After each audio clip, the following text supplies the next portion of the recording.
There's no doubt that Van Halen reached unprecedented fame with Sammy at the helm. But does popularity always equate to the best music? David Lee Roth was a master showman, with his lyrics that are evocative and innovative, but was that the best compliment for one of the most innovative guitar players in rock history? Sammy or Dave? It's an age-old rock and roll question, but before you make up your mind which you like best, let's dive into exactly what each of these iconic songwriters contributed to Van Halen. We've all listened to a deep cut on an album and thought, why didn't the band release this as a single? I love this song. So, popularity doesn't always equate to the best music in the minds of the listener. But songs get popular for a reason. They're reaching more people. More people are taking enjoyment from that song. So what in the world can be better than that? But before I get into why we should be celebrating David Lee Roth and Sammy Hagar as songwriters, let's get into a little bit of Van Halen's history. Van Halen formed in 1974 in Pasadena, California, with brothers Eddie and Alex Van Halen, bassist Michael Anthony, and frontman David Lee Roth, who they met through the local music scene. I grew up right over that old bridge going to Eagle Rock, right around the same time Van Halen was coming up, so their rise to fame felt very, very personal to me. Blending Eddie's innovative guitar work with Michael Anthony's virtuosity on the bass and Alex Van Halen's all-powerful drumming, it all worked beautifully from a very early point with Dave's charismatic stage presence and eclectic approach to songwriting. The band quickly gained a reputation for their high-energy performances and well-practiced virtuosity. Their debut self-titled album, Van Halen, featured hits like Runnin' with the Devil and You Really Got Me and Jamie Is Crying. Subsequent albums included Van Halen 2, Women and Children First, Fair Warning, Diver Down. These albums gave rise to songs like Dance the Night Away and The Cradle Will Rock, and probably my favorite Van Halen song of all time.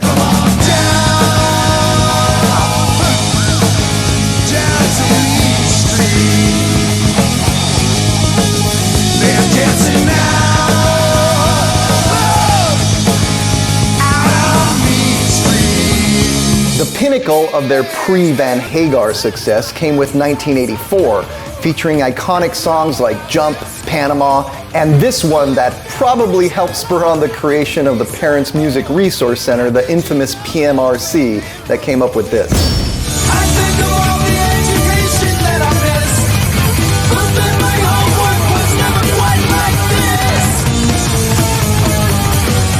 Oh, got it bad, I'm not the teacher. Finally, in 1985, Van Halen announced that Dave was leaving. Now, some say it was Dave quitting, some say Eddie was kicking him out because Dave wanted to do a solo project, but at the end of the day, there were a lot of personal differences. Well, it wasn't the creative part of working with him. I think we made some great music together. And he was just living with the guy. He treated everybody like a little lower than him, including us in the band. And, you know, that's not the way a band works. But what exactly did Dave contribute to the band lyrically and musically to the energy of that group? Well, Dave himself explained it to Joe Rogan like this. A mistake that a lot of young writers in my department, the lyrics, make is that they think of it as secondary. They wait for the music or the track first, and then you'll walk into a studio and hope that the hand of God will descend and grace you with amazing epiphanies. If I go walk into that room and try to create it right there, 9 times out of 10, it's going to be Moon in June. Right? Moon in June. Really? When? Sometime soon. Unless you're banking. Think like debate. If you're going to debate somebody, you're banking your ideas. Right. All right? Any expressions, ideas, slogans, anything that comes from other tunes in terms of their lyric. And is everybody contributing? No, that's just me. I have volumes of that, those kinds of ideas for songs, storylines, etc. Banking. Yeah. I like the term they use in debate. You're banking. banking your ideas. Now, before I get into Dave and Sammy's lyrics, I know there are a lot of artists out there that will explain what their lyrics mean, or scholars will explain what they mean. Everybody's got their opinion on what the lyrics mean. What I am concerned with is what the listener hears the first, second, third time they listen to that song without anybody else trying to explain what the song means. That being said, you can hear the idea of Dave peppering the music with different lyrical ideas from this cut of Ain't Talking About Love. I have the news, baby, all about your disease. Yeah, you may have all you want, baby, but I got something you need. Oh yeah, ain't talking about love. So in these lyrics, Dave's talking about somebody having a disease. Is it a disease of hotness? Is it an actual disease? And what does she have enough of? Is Dave gonna give it to her? Then when the chorus comes in, you're pretty sure he's talking about sex. But then in the bridge, he's talking about his friends living on the edge and how he's seen a lot of people fall over that edge. Before I've been to the edge, and there I stood and looked down. You know I lost a lot of friends there, baby. I got no time to mess around. So if you want it, got to bleed for it, baby. Then he says you've got to bleed for it, baby. Bleed for what? Fortune, sex, his next album. What is he saying you've got to bleed for? The type of art that David Lee Roth is engaged in here in film and literature is called Impressionism or minimalism. It's meant to evoke a feeling, give somebody an atmosphere without giving explicit details about a subject. Now, I once heard Dave say in an interview that he liked to give just a few words or phrases in a lyric and let the listener put that picture together in their own mind. I could not find that interview for the life of me, so if anybody out there knows the interview I'm talking about, please put a link in the comments.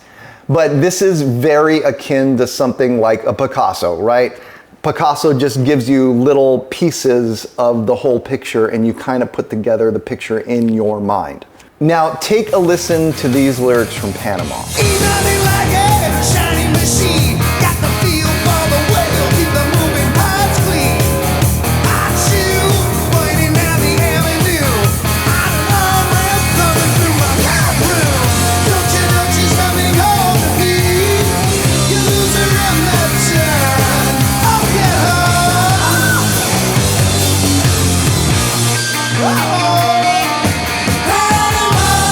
Now we've all heard Dave explain that this song was about him seeing a car at a drag race in Las Vegas, but he never tells you that explicitly in the song. He suggests what the song is about by using phrases like accelerator and feel for the wheel, moving parts, avenue, on-ramp.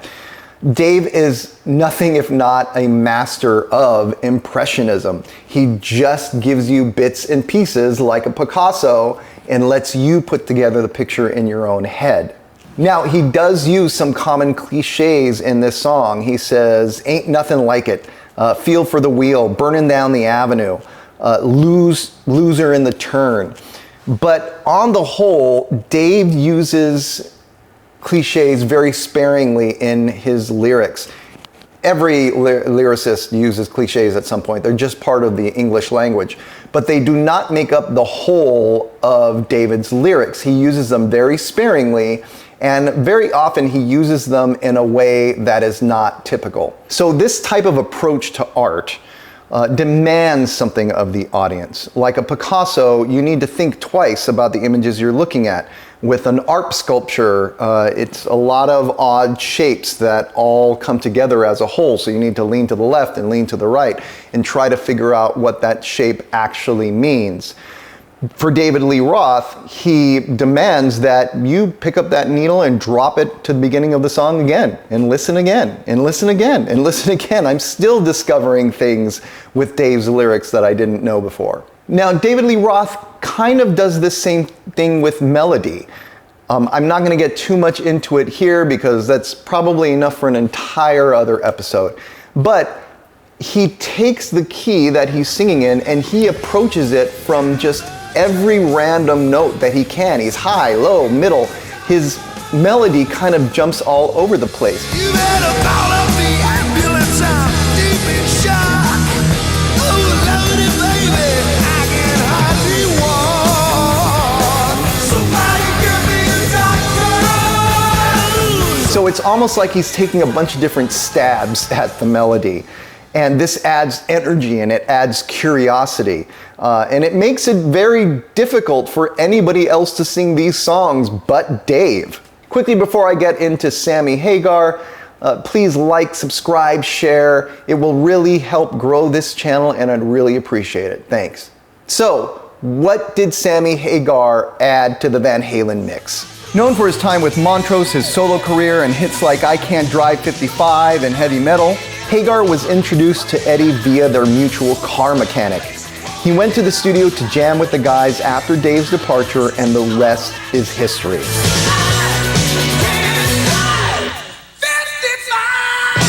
If Eddie, Michael, and Alex like to explore keys and rhythms and just about any crazy riff they could come up with, Hagar was more of a traditionalist when it came to lyrics and melodies, and very improvisational. That is to say, he liked melodies and lyrics that got right to the point of what he was trying to say, which also meant that he was often writing down things that were just at the top of his head. So we went in there and I just sang. First time they just started playing Summer Nights and I just was scatting around through the verses and I sang Summer Nights. And right off the bat, Sammy just came up with a melody, lyrics, everything. Check out this first song with his first album with Van Halen, 5150. US prime, grade A, step guaranteed. Grease it up and turn on the heat. You got to throw it down and roll it over once, maybe twice, then jump down, down, down, down. Woo, 'cause it's good enough to.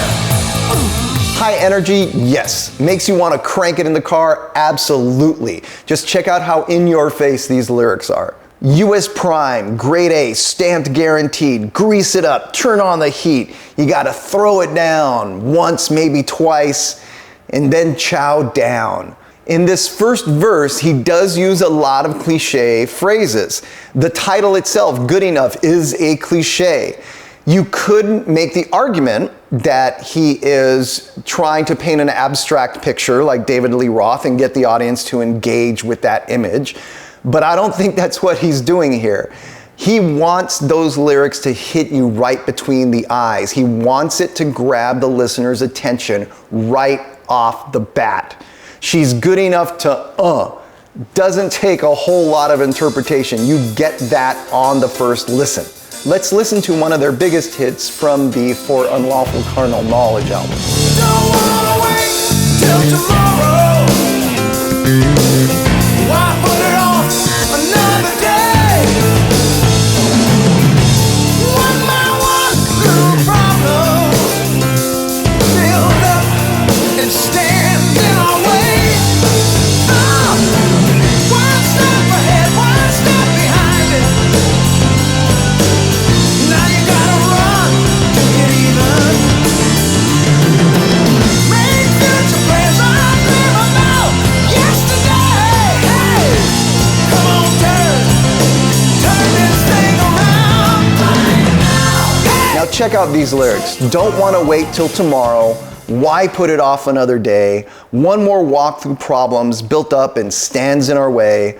One step ahead, one step behind me. Now you gotta run to get even. Make future plans or dream about yesterday. Hey, come on, turn this thing around.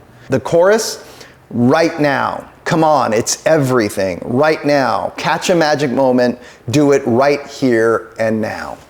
So Sammy is very often the lyrical opposite from David Lee Roth. If David Lee Roth is very meticulous, Sammy is off the cuff.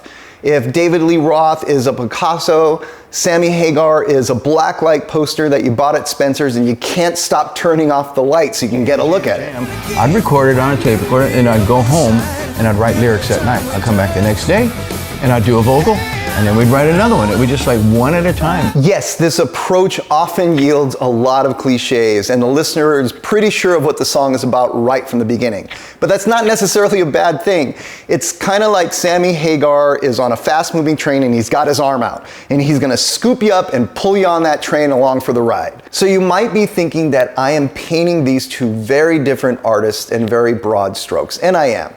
Look, Panama and Beautiful Girls just might be Dave's songs with Van Halen that have the most cliches in them. And if you look at Sammy's right now, it is full of cliches, but it's also probably more inspirational than I think anything else that Sammy wrote with Van Halen.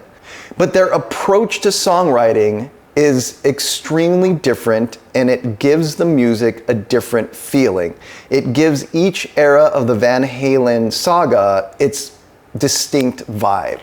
Hagar's Van Halen is the backdrop to a good time. And you could say the same thing for David Lee Roth's lyrics, but I think you can listen to Roth's lyrics again and again because the verbiage with which he paints is so sparse that every time you listen to it, your mind is painting a slightly different picture than it did the last time. And both are a great approach to songwriting. Again, we're not going to get too into melody here, but when it comes to melody, Sammy Hagar is fairly predictable. Now that makes it all very hummable and more radio friendly, and that's not a bad thing. Check out the melody for Cabo Wabo and notice how it very evenly goes up and down the scale while the rhythm section and the guitar are doing very unusual things. Come on, let me take you down. I will show you all around. Down in Cabo, let me take you down. Face down in Cabo, kissing the ground. Eddie takes his own left turn here while Michael and Alex are doing their own thing with the music, and they are all anchored by a very consistent, pleasant melody from Sammy Hagar.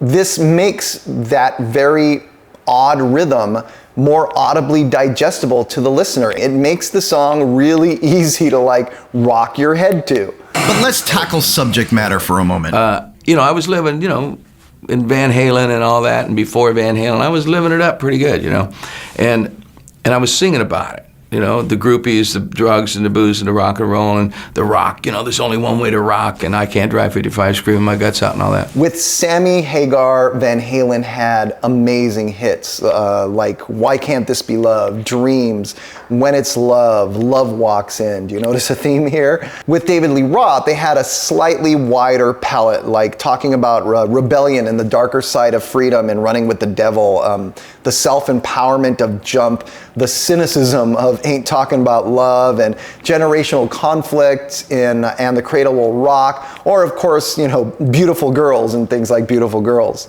Now that wider range of subject matter definitely made for a dynamic and unpredictable listening experience when we used to listen to an entire album at a sitting.